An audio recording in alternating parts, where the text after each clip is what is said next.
So in this video, we're going to be looking at the law of demand, specifically defining it. So we want to define it, we want to understand what it is.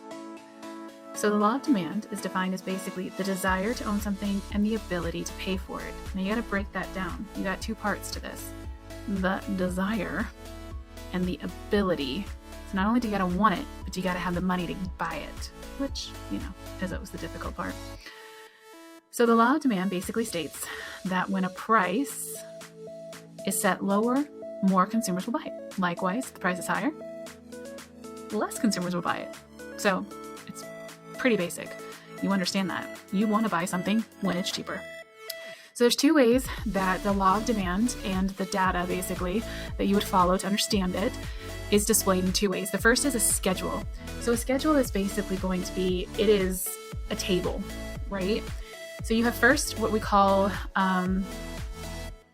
like a personal demand schedule or an individual demand schedule.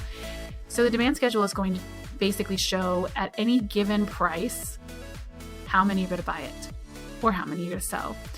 So it's being displayed that way, and you have individual, which could be specifically one person's desire and ability of a particular item. So for instance, if I was going to do a Diet Coke demand schedule, then I would be able to say at any given price how many Diet Cokes I'd be willing to buy, which we know is obnoxiously a large amount no matter what the price is.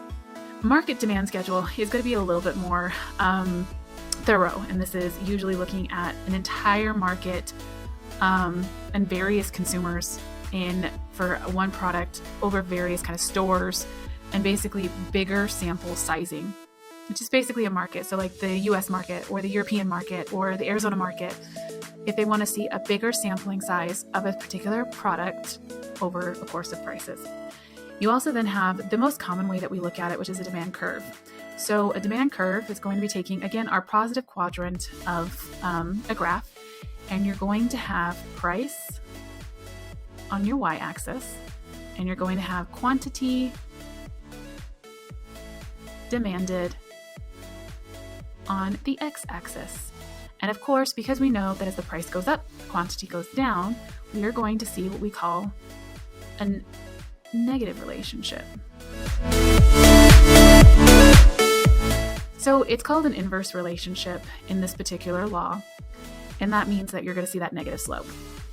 So it's important to understand how it looks, and of course, it's not always going to be a straight line. It's called a curve for a reason. Okay, so there's a few things that kind of can impact demand that are already really known, and they're important to note that they kind of stand out as outliers of this whole idea of just higher the price, lower the demand kind of concept. So first of all, you have the substitution effect. So that basically looks at a rise in price of one good can basically cause them to consume less, especially if there is a good substitution.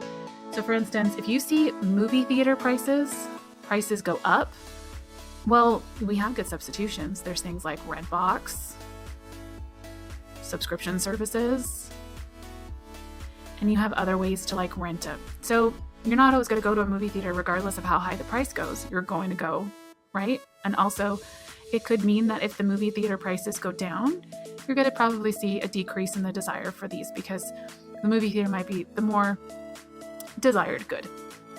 But when there's a good enough substitution for that particular item or good or service, then you're going to find other opportunities to still get the same thing.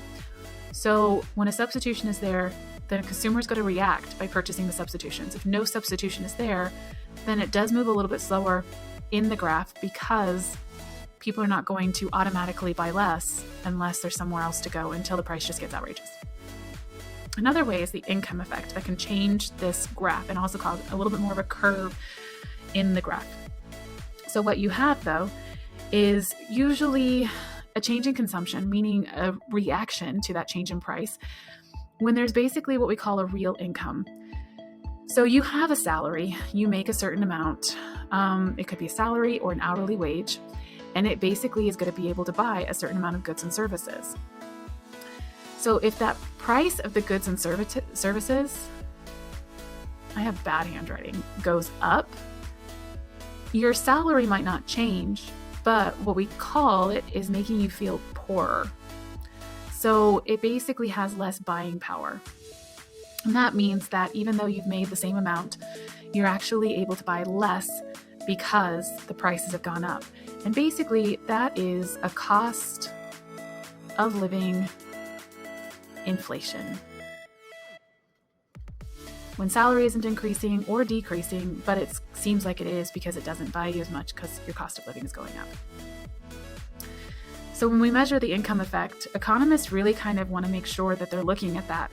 So when they're kind of measuring consumption, the idea of basically what is being purchased or goods or services in the marketplace, they're really looking at not just the amount of the good that is bought, but also how much money people spend on it. So even though you're spending more, you're buying less. So economists really have to measure also the number of units,